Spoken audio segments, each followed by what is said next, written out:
replacing the antenna seal on a W210. Part number in the description as well as a link to this. So there's only one bolt we have to take out, and that is a Torx T10. So here's my Torx T10.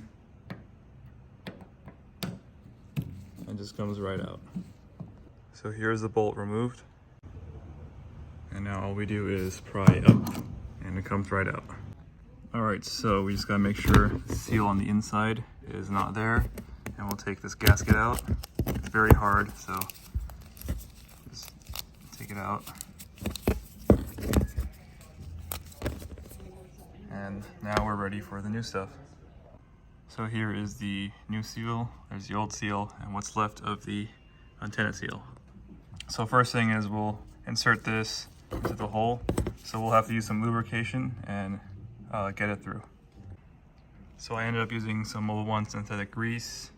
I greased up the hole and the rubber piece, and I had to apply a lot of force, but I finally got through. So it is a little difficult, but just keep pushing and it'll get through. So now we'll just place the seal on and put it back together. Just be sure to line up the actual plastic piece with the ridges of the seal, like on this side, and it will fit snugly in place. All right, we got it back on, so now all we gotta do is put the bolt back in and we're done. All right, screws back in, it's finger tight, and we're done. That looks a lot better.